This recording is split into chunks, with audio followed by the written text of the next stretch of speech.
Bago ang lahat, mukhang tama yung sinabi ni Bronny. Tiwala lang sa tatay niya, hindi sa kanya. Ang ganda din ng play ni na Bronny. Ngayon lang ako nakakita ng pick and roll na merong chaperon.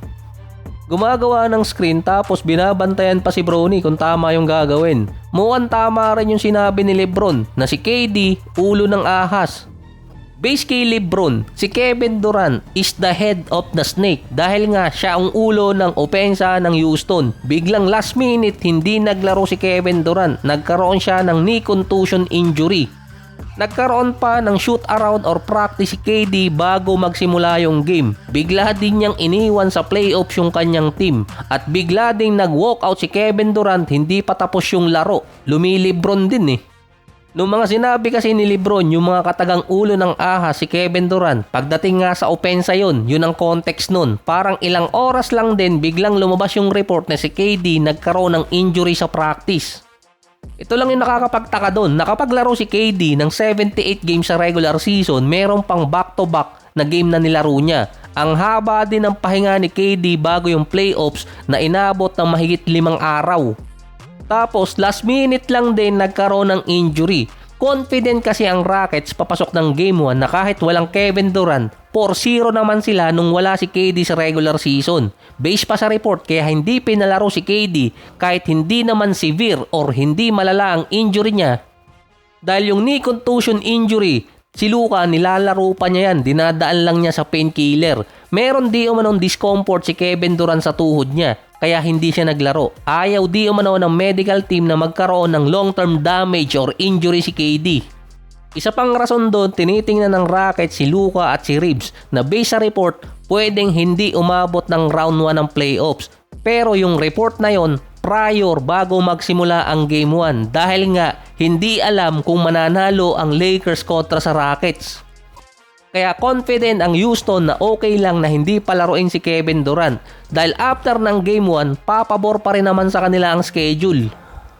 Last minute lang din binago ng Lakers ang kanilang lineup para sa Rockets. Nilagay si Marcus Smart, Hachimura at Luke Kennard sa starting unit kasama si Ayton at si Lebron. Base din kay Lebron sa post-game interview, ayaw niyang i-reveal kung ano yung game plan nila sa Rockets nung Game 1. Meron din silang napansin sa Houston. Ayaw nila di umanong masayang yung game plan nila since mahaba pa yung series. Problemado na sa point guard na wala pa yung best scorer nitong Rockets. Hindi lang naman kasi pataasan ng score yun, yung pagiging efficiency. Makikita agad na malaking bagay na nawala si KD. Sa score na 107-98, minama ng Rockets ang Lakers pagdating sa rebounds, turnover at steals. Nasa 21 offensive rebounds ang Rockets kontra dito sa Lakers. Lamang pa ng 27 possession ng Rockets kontra sa Lakers. Sabi nga nila sa basketball, mortal sin ang pagbigyan ng maraming offensive rebound ang kalaban. Ang Rockets nakakuha ng 27, 21 pala. Pero yung 21 offensive rebounds ng Houston, hindi magandang stats yun dahil meron lang silang 38% sa field. Halos tutok na, sumasablay pa. Dahil kung merong Kevin Durant tapos may extra kang 27 possession or 21 offensive rebounds, tambak ang aabutin ng LA doon. Kaso wala si KD. Ang Lakers kasi merong 61% sa field at 53% sa 3-point area. Naghalimaw pa si Ayton, 19 points, 11 rebounds. Halimaw na ang game na yan dahil 8 out of 10 si Ayton sa field. Hindi siya masyadong sumasablay.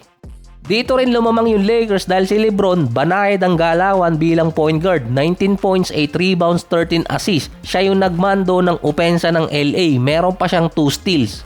Si Luke Kennard ang pinaka-big time player ngayon ng Lakers. Siya yung nag-take over ng game offensively. 27 points, 4 rebounds, 3 assists, 5 3-point shot, walang sablay, 9 out of 13 pass sa field. Walang Luka pero may Luke. Part kasi ng Lulu connection. Mukhang swerte rin yung dalawang fans na namutlang Lebron at yung Timo Luka. Undefeated pa ang Lakers kapag nanonood yung dalawang yun. Sa stats din, lamang ang Rockets sa assist, steals, pati turnover. Ang laki ng agwat. Kumbaga, dapat tambak nila yung Lakers kaso hindi. Si Reed Shepard merong 17 points kaso 6 out of 20 sa field at 5 out of 14 sa 3-point area. Si Amen Thompson, siya lang yung magandang number sa Rockets. 17 points, 7 rebounds, 7 assists, 2 steals, 7 out of 18. Swerte yung numbers niya, lahat 7.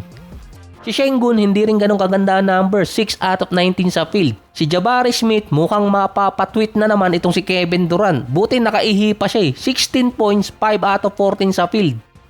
Ganito rin yung naging laro ng Rockets nung Game 1 noong nakaraang taon. Hirap din silang makascore at mababa yung scoring. Hindi mo naman masasabing nangangalawang yung mga player ng Rockets, mukhang kinakabahan. Kaya siguro itong si Kevin Durant bigla na lang nag-walkout kasi mag-tweet habang nasa locker room. Hindi kasi maganda talaga yung nilaro ni Sengun at ni Jabari Smith. Mas better defensive team pa rin naman yung Rockets kaso mas better scorer ang Lakers. Dun tinalo ang Houston. Ang worst case scenario pa sa Rockets, ma-0-2 sila sa series. Gaganapin ang Game 2 sa April 22 na meron pang extra day na pahinga si Kevin Durant. Ang best scenario ng Rockets ngayon, mas split ng 1:1 yung kanilang home court advantage. Mali pala, disadvantage. Dahil naman nakuha ng Lakers ang isang game, at least Game 5 aabutin kung may split ng Houston. Kung ma-2-0 naman nila ang Rockets bago bumalik sa home court ng Houston, may chance namang abutin si Luka sa next series.